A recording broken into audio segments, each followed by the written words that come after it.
Since the Victorian Age, humanity has given in to the illusion that there is a natural world which can be measured and understood, and through close observation, a resemblance of natural truth can be gained. Every corner of the world needed to be measured and catalogued. Through the times of further industrialization and the development of our modern society, many deemed truths of bygone eras irrelevant and dangerous, so they discarded them without asking. On the other hand, they accepted truths from periods more aligned with the political landscape of modernity without question. One question nobody seemed to pose and no one ever again seemed to doubt was the shape of our world. Although our daily experiences do not suggest that the Earth is a globe, everyone seemed to just believe it as a fact. Until one brave American decided to research matters more thoroughly. Samuel Rowbotham, also known as Parallax. Why has modern science failed to recognize the true shape of the Earth? Don't astronomy and the space programs clearly disprove what humanity believed in for centuries? The Flat Earth theory states that modern science is ill-equipped to answer the question because of zeticism. A zetetic forms the question, then immediately sets to work making observations and performing experiments to answer this question. It turns out, we have been asking the wrong questions all along.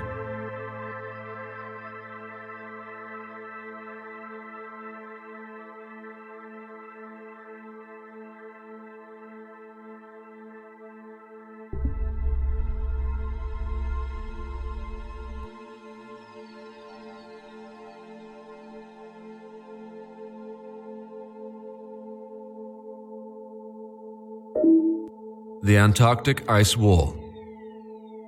At the outer edge of the world, we find the Antarctic Ice Wall. The wall was first discovered in 1841 by the British explorer James Clark Ross when he circumnavigated the edge of the known Earth, though he thought himself to be at the southern pole because he simply followed the magnetic field which develops outwards from the center.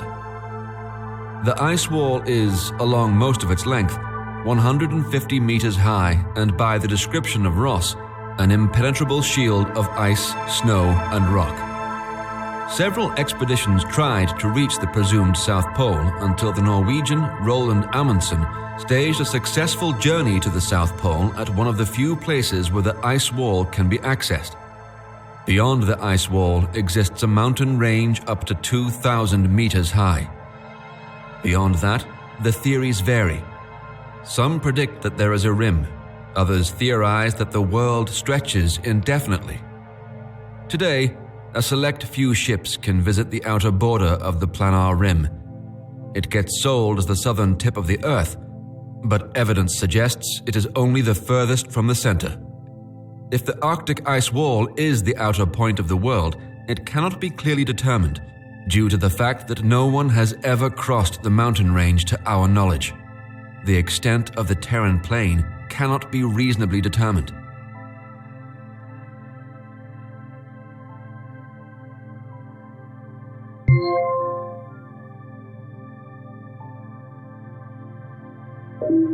The Summer Gate. In this model, the Terran plain is represented as a solid disk with an end and a start. However, this is not the only model. Out of a sense of fairness, we should mention the infinite Earth theory. It states that the Terran plane is not finite, and that beyond the ice wall, other lands exist. The most popular of these theories is the Summer Gate theory. It states that the ice wall just near New Zealand melts during the summer and leaves passage open to another ring of continents on the Terran plane. These continents are lit by another sol, called Bol, or Nemesis.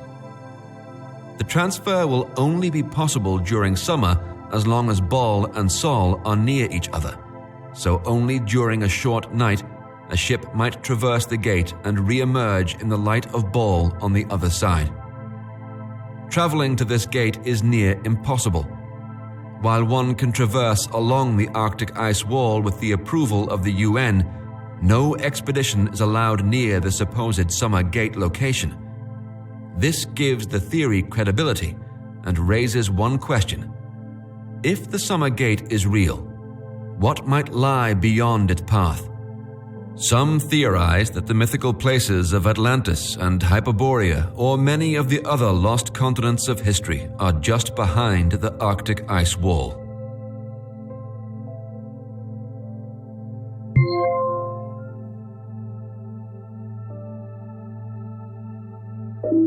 The Sun. The Sun is a revolving sphere. It has a diameter of 32 miles and is located approximately 3,000 miles above the surface of the Earth. The Sun's area of light is similar to the spotlight of a searchlight. This means that only certain portions of the Earth are illuminated at a time. It also describes how night and day arise on a flat Earth. The apparent view of rising and setting are caused by perspective. Just as a flock of birds overhead will descend into the horizon as they fly into the distance. Together with the Moon, the Sun rotates around a mysterious central point of rotation.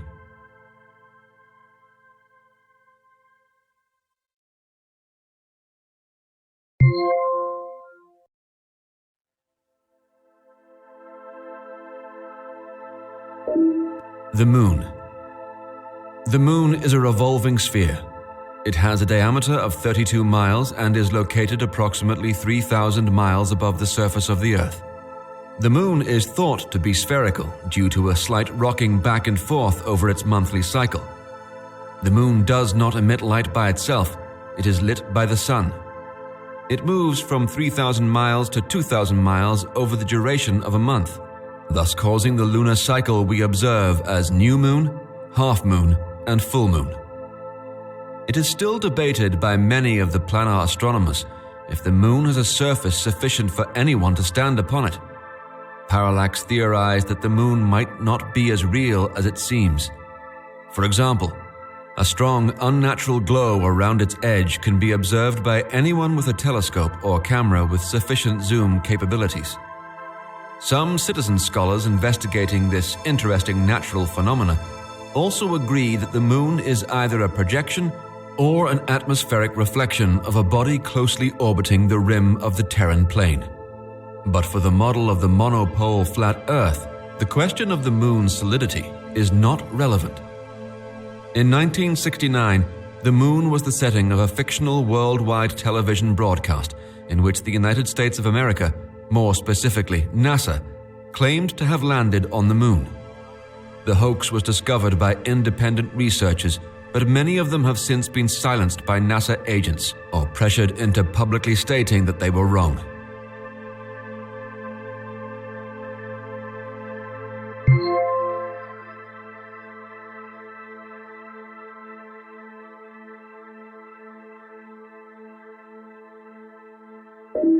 Space programs.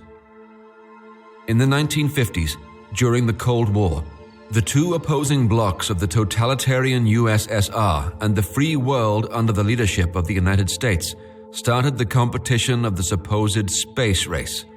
Why space and its supposed conquest was so important was explained by Senate Majority Leader and later President Lyndon B. Johnson. Quote, "Control of space means control of the world, the position of total control over the Earth that lies somewhere in outer space." This statement proves space was seen as an ultimate achievement, primarily on the grounds of propaganda and the invoking of fear of war capabilities. A few months later, NASA was established. The Soviets, meanwhile, resorted to their first hoaxes with a supposed Sputnik satellite. This was in reality just a radio transmission that was broadcasted by a high-altitude aircraft, as previously uncovered documents at the end of the USSR in 1990 show. However, these documents have since been confiscated by various actors. Most of the rockets tested since the beginning of the space race have been failures. Some observers see in modern rocket launches nothing more than oversized effect shows that shoot a rocket a few thousand miles into the atmoplane until it is out of sight for most of the observers, where it deploys its parachutes and drops into the sea or is destroyed. What was at first just a game of intimidation by posturing with so-called achievements in space travel developed into a huge financial scam during the 80s and beyond to the modern day, where companies pay for satellites that would supposedly be put into orbit for up to $10,000 per ton of payload.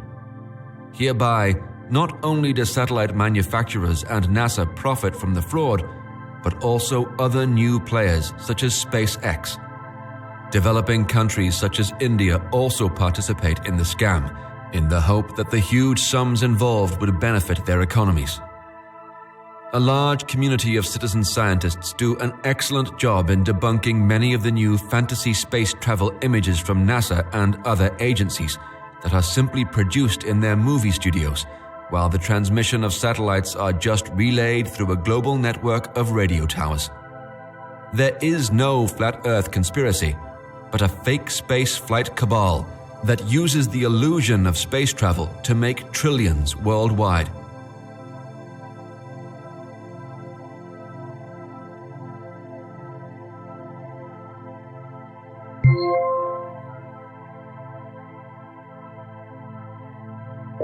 The cover-up. The fake space programs of NASA and the Russians are the reason why the weak sphere model has been propagated during the 20th century. NASA doesn't hide the true shape of the Earth. During their early fakes, they showed pictures of the spheroid Earth and are now stuck with it. Organizations like the United Nations even show the true shape of the Earth on their flag. Because the UN was founded before NASA, the designer of the flag took the model of the monopole flat Earth as a representation. Although by the mid-60s, most of those institutions had recognized the hoaxes of the space programs, they continued to support it. The immense sums of money that are invested by governments and corporations in supposed space programs are used, to a large extent, to pay off the officials and many people who know about the true shape of the Earth, as well as so-called educators on TV. In truth, an intricate web of lies has been spun to obstruct the public's clear view on reality.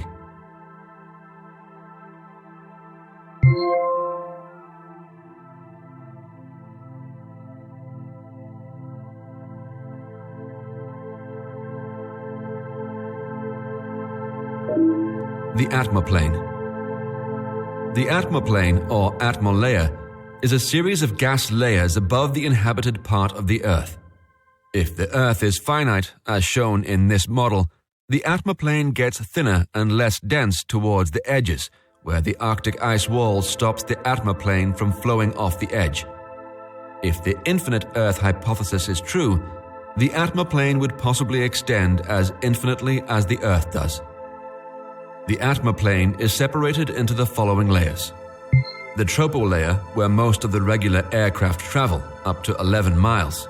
The stratolayer, the highest ever reached layer by humans that can be reasonably confirmed, up to 30 miles. The extent of the mesolayer and ionolayer are still debated. Their existence is assumed by the phenomenon of meteors and polar lights.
You